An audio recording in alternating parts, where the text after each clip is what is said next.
Jayson Tatum talks about embracing Boston, becoming part of the Celtics Mount Rushmore, and what kind of leader he is. I got some kind of disagreement here with Jayson Tatum, and it's all right now on the Locked On Celtics podcast. Be ever ready. Recognize the city of champs. Boston, baby, we do what you can't. Locked on number 18, Tatum and Brown, J-team, step back. We gon' wet that and slay teams. Of course the Celtics, who else could it be?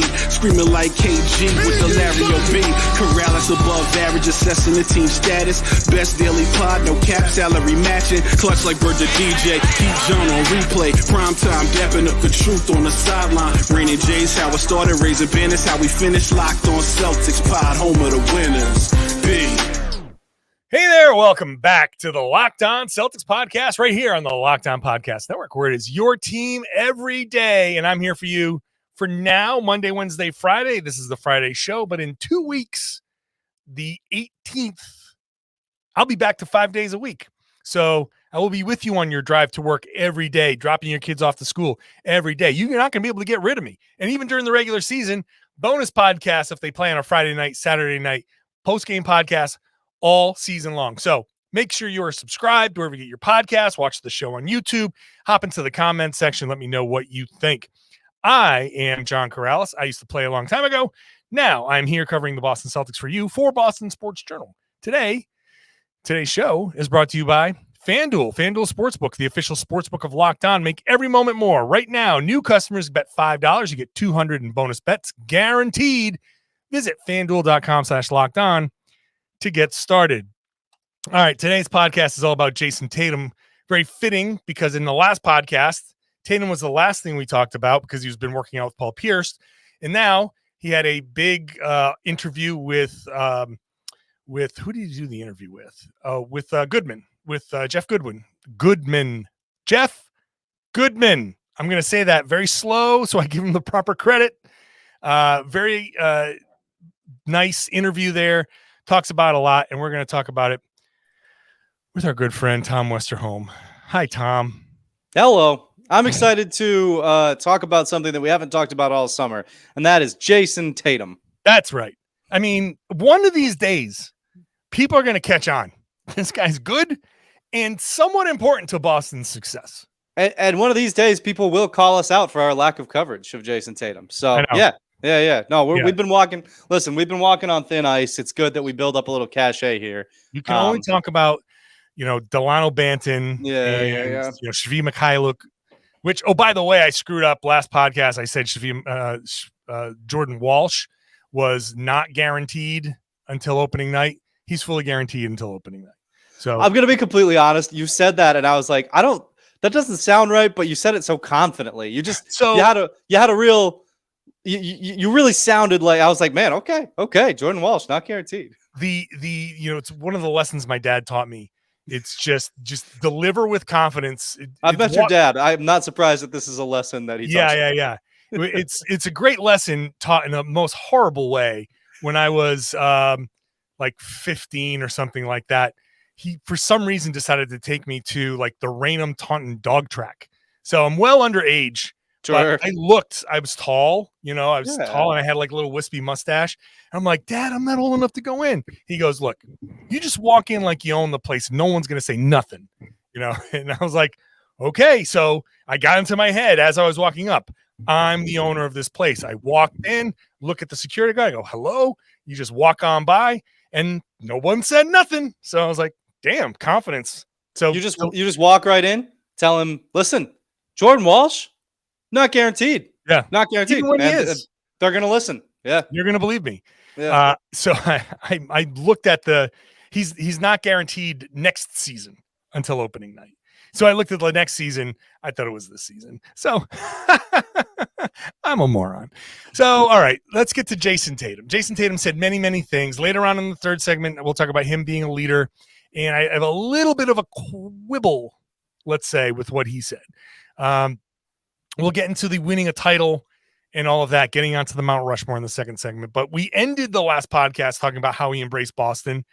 And lo and behold, in here, he told Jeff that it's, I feel like I relate more a lot more in these last 2 years. At first, it was like, I live here, but I'm from St. Louis. I'm a St. Louis kid. Now I'm part of Boston. I really feel a connection with the city and the people of Boston. And he said, just recently, I started to feel this connection with Boston. So the stuff that we're talking about, the stuff that we're seeing, it's actually, he said, yeah, that's actually true. I know. Shout out to Jeff for two reasons. One, he's a good dude, really good at getting stuff out of Jayson Tatum. I think Tatum has known Goodman for. He's known. The thing about Goodman is that he's known. He's a good reporter too. He also has known Tatum for a long time, right? Like he goes he covered him in high school and everything, like all that stuff. But like I love this because it was just perfectly timed. Like we said this not 2 days ago, and when we're recording this, like. Just like almost word for word what Tatum was saying. Like just beautiful. Just said John and Tom, they were right. And that's it. I mean, this is what it is now, man. We just established the narrative of the Boston Celtics. It's good to be the king.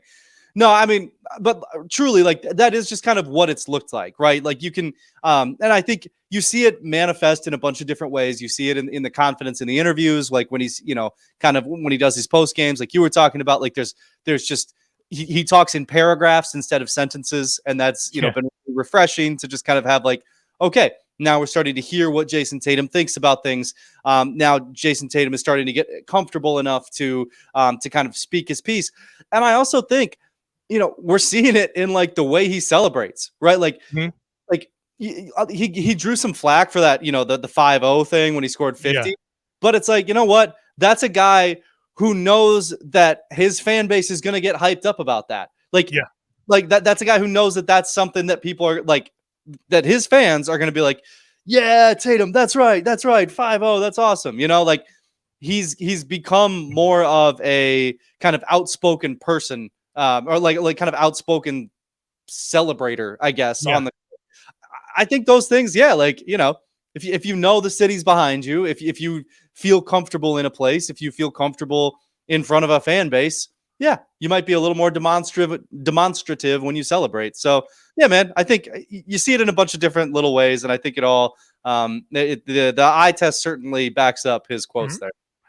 The only things that I want to add from the discussion from the other day is that this is a guy who has been guarded. Jayson Tatum has been very guarded. Look, this is how he was raised.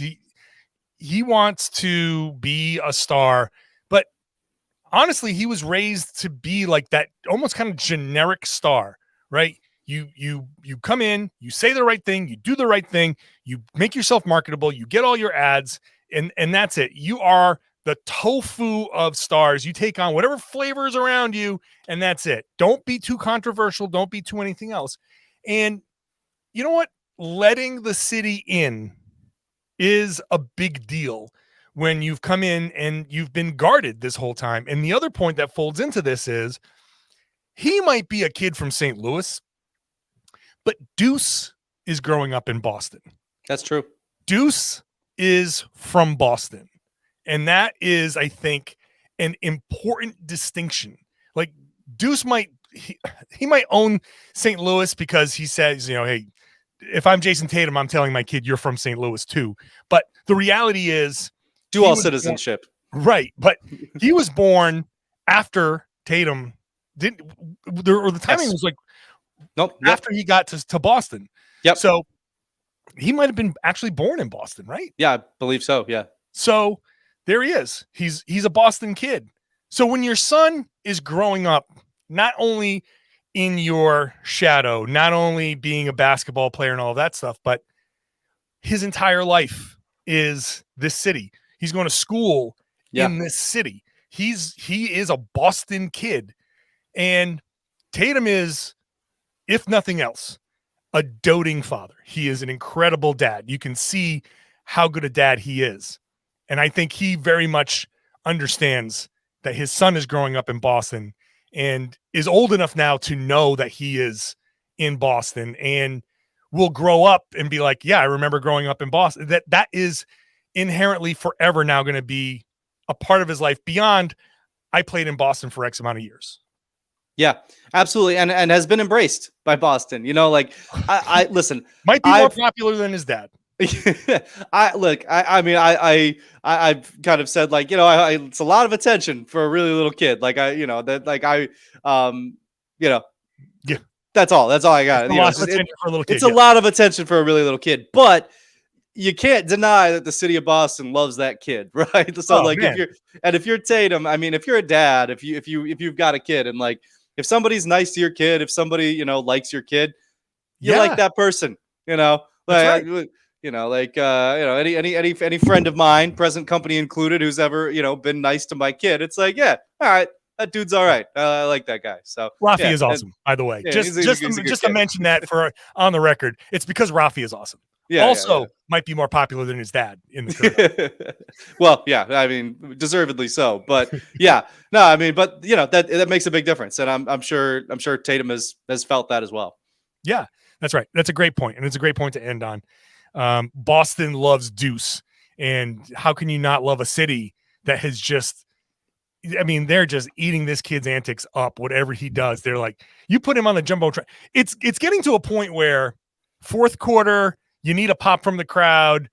You put Deuce on the jumbotron, you're going to get that pop from the crowd. You're going to get a little something. So the young man can stick his tongue out and spit at royalty, and the crowd's like, yeah. I mean, he can do no wrong. We got to get him doing it's the fourth quarter. We need you out of your seats. That would actually be amazing. Electric. Yeah, that would be amazing. Free idea for the Celtics. Oh yeah, I know people somewhere in the Celtics. Get Deuce to do the fourth quarter pump up video. Oh, you're welcome. God, yeah, people will go nuts. That might rival the KG pop that he gets that they get every once in a while. Yeah. All right. Well, now we've further exploited Deuce Tatum. Let's move on to Jayson Tatum on the floor and winning a title. We'll talk about that in just a second. First, today's show is brought to you by our good friends over at FanDuel, who are getting ready to kick off the NFL season in style. They're not America's number one sports book for nothing, because you new customers, all you got to do is bet $5 and you get 200 in bonus bets. Guaranteed. $5 to get 200 in bonus bets. You are a winner right away on FanDuel. And everybody new, around forever, everybody who bets $5 on FanDuel right now, you get $100 off NFL Sunday Ticket from YouTube and YouTube TV. So you can keep track of all your bets, all your MVP, your Super Bowl winner, all of that stuff. You can get a nice little deal at FanDuel. So now's the best time to join. The app's very easy to use. You can bet on anything you want when it comes to football. NBA, when the NBA comes back, there's tons to bet on. It's really a fun app to check out. So go ahead and do it at FanDuel.com/lockedon. FanDuel.com/lockedon. Locked on. Kick off the NFL season with an offer you don't want to miss. FanDuel is an official partner of the NFL, and we just ask you, if you're going to gamble, go for it, but just do so responsibly. Thank you for making Locked On Celtics your first listen every day, 3 days a week. Again, just for a couple more weeks, and then we're back to a 5-day-a-week grind. So make sure you're subscribed wherever you get your podcasts.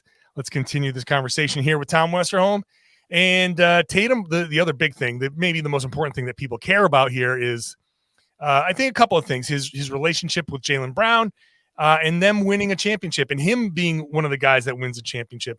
The Jaylen Brown thing is just kind of like a gloss over. He's happy. He texted JB and said, kind of like, enjoy the fact that you're now getting this generational wealth. And he admits that they kind of struggled earlier on in their careers, but it's definitely getting a lot better.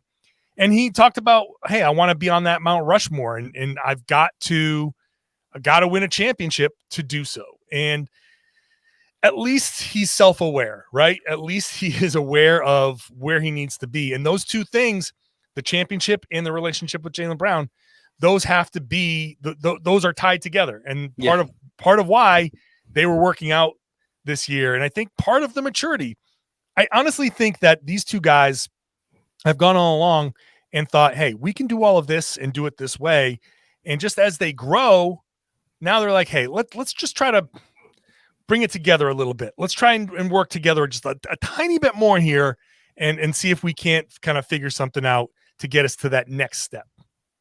I mean, we talked about it last podcast as well, but it's like the amount of money that these two guys are going to make could really convince a lot of people to work together on a lot of things. And look, I think that there is like an element of them having, like we've talked about before, having been together for a long time, having worked together, been through a lot together, having grown together within the organization. I think there's a lot of all of that stuff tied up in this. And I think that there is outside looking in, I mean, they're both working all the stuff with Drew Hanlon, right? All the stuff with, all the moments this summer that we've seen them together and been like, okay, feels like there's some connection there and a growing connection. Probably similar to the growth that Tatum has experienced just, in Boston as a whole. But also, when you're both going to be making some, obscene amount of money for the next 5 years, somewhat. It's going to be what, a combined $700 million. Yeah, I was going to say 600, and I was like, wait, I think it's more than that. It's over 6. It's going to be like 650 or so. Yeah.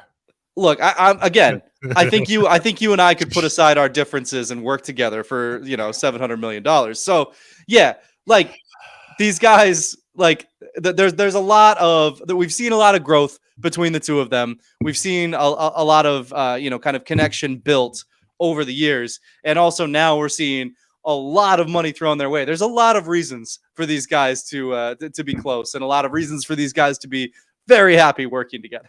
Yeah. Yes. There's a lot of money to be had. And oh God, it's not just the money. I don't want to make it sound like it's just the money, but I do think like that plays something. I mean, here. You think it plays a little bit of a role? I'm going to go out on a limb. $50 million, $60 million, $70 million a year. That would make me happy. Yep. Yeah. I think in playing off of that embracing Boston start to the podcast, it's all tied together. We have to understand that this is a job for these guys, and Jayson Tatum didn't grow up dreaming of playing for the Boston Celtics. He just probably thought about playing like for the Lakers, I would imagine, more than anything, But regardless, these are guys that, they had NBA dreams, but they have their own dreams. They have families. He's just talked about his son. He's going to want to make sure his son is set for life, right? His mom, his family. This is generational wealth. So this is a job to them, and this is also their half of the money, right? It's not like this.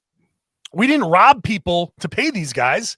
The NBA splits the revenue. Here, the owners get half, the players get half, and this is Tatum and Brown's 35% of their half of the money. So the money is there. Also, though, on their side, the players do have to understand that when people from Boston, in the Boston area, see Boston across the chest, they identify with that city. That's why people say, oh, I can't believe we lost today. These are in Boston, you're playing during the winter. I've said this before. It's the winter. It gets dark at 4 p.m. The traffic sucks. It's the worst. It's cold. The job sucks. Everything sucks from, aside from Christmas Day, which not great for everybody either. But like from December to March, it's just miserable in New England. So people are just inherently like, ugh. So they want something to believe in and be happy about. So they have to understand that from the fan perspective, it's like, no, yeah, that's nice. I'm glad you're making your money. How about like something a little more effort? How about not turning the ball over? How about like showing us that you're improving and like you said, that you are willing to work together. Yeah. How about you get along with your superstar teammate at all times? Yeah, totally. Yeah. As much as you can. Yeah. For your coach or your whatever. And, he addressed Joe Mazzulla and basically said, there's nothing more than Joe Mazzulla could have done. Quote, he wasn't out there turning the ball over and missing free throws. That was us. So, but like, yeah, and it's not a knock on Tatum and Brown, but I just want to put it up there. Like, there has to be like a mutual understanding. The fans have to understand this is a job. the players have to understand the absolute passion from the fan base. And I think, there's also got to be the buy-in with the organization itself. And I think that for Tatum and Brown, when you start to see these numbers getting thrown around and when you get this money, I think it's important to remember that the first year after Jaylen Brown got in the league was the year that the Isaiah Thomas stuff went down. The year that Jayson Tatum got here was the year that the Isaiah Thomas, that was a very formative experience for them with the organization. And so now the organization is saying, no, this is different.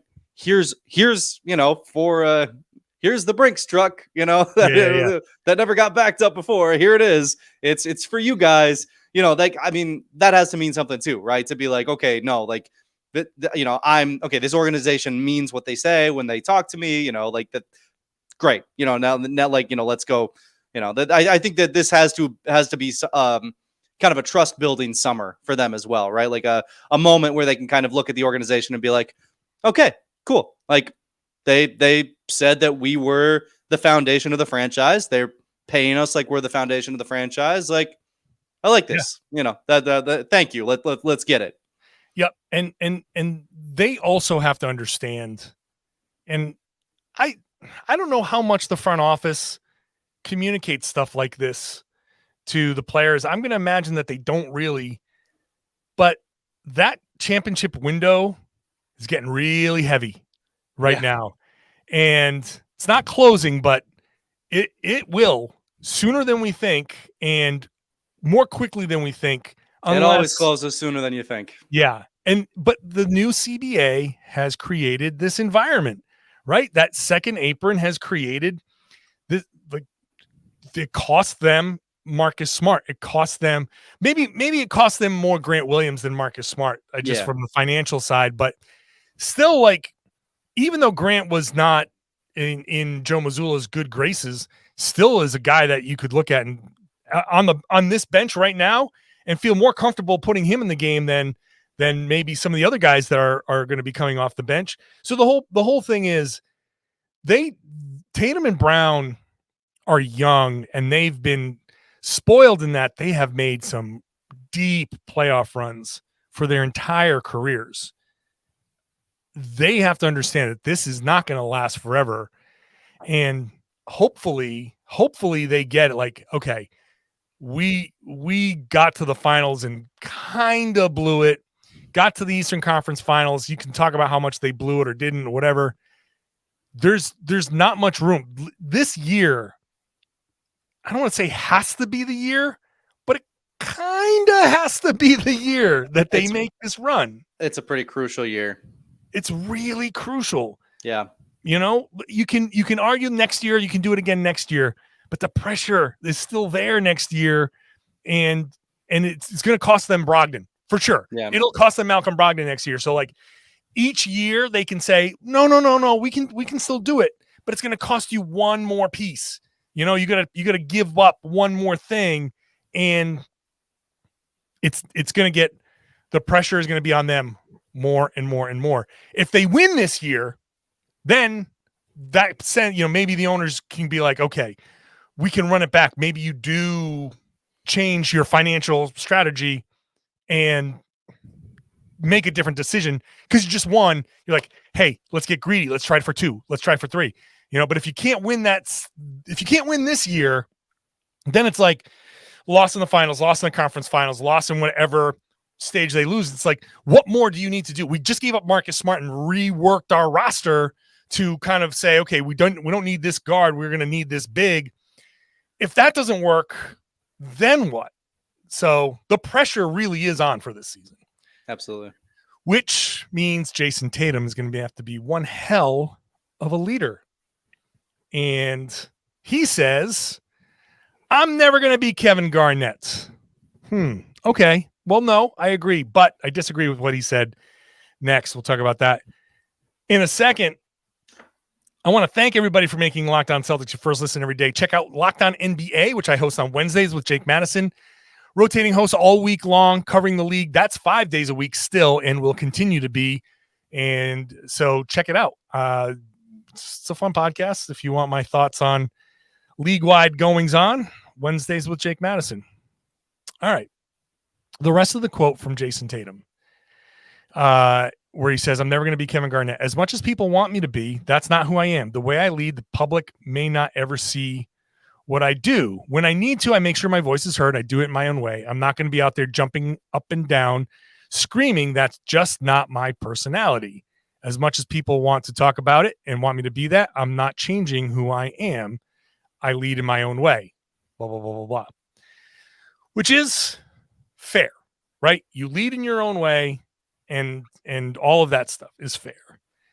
However, this is my one beef with what Tatum said in this entire thing, which is overwhelmingly positive. I'm not going to be out there jumping up and down screaming unless a referee blows a call, in which case you're going to be out there jumping up and down screaming a whole hell of a lot. And not that I'm going to get too worked up about that, although I do think he should probably calm that down and not let it affect him as much as it does.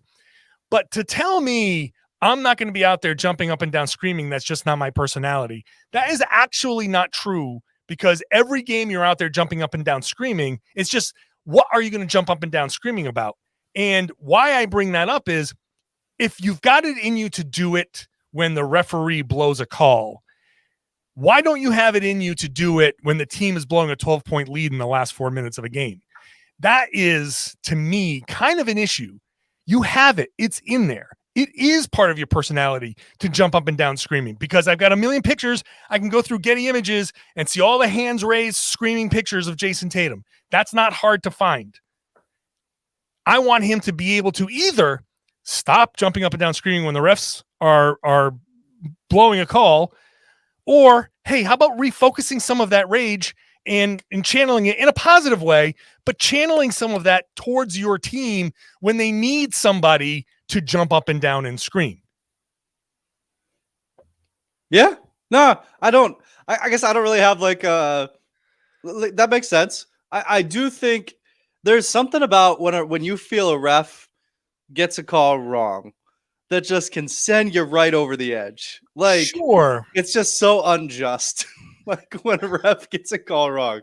I mean, I agree with you. Listen, I agree with you. Tatum complains to the refs too much. I've had a lot of people yell at me because I said like Tatum needed to stop slamming the ball on the floor when he kept getting technicals for that. I just thought those were the dumbest technicals. Easy way to get a dumb tech. It's such a tantrum. It's such a, because, and I mean, he walks right up to the line with it too. Like a lot of players do this where they know that swipe motion is going to get you a technical. So they'll do it when they think the ref isn't looking, and then they'll get the technical. And it's like, all right, man, but like, you know, I think, I think you should stop complaining to the ref so much. But also like, I've gotten so many technicals for screaming at refs that I feel very hypocritical calling him out for it. I mean, and admittedly, I wasn't a professional. I was just, in my men's league, getting in my feelings. But like,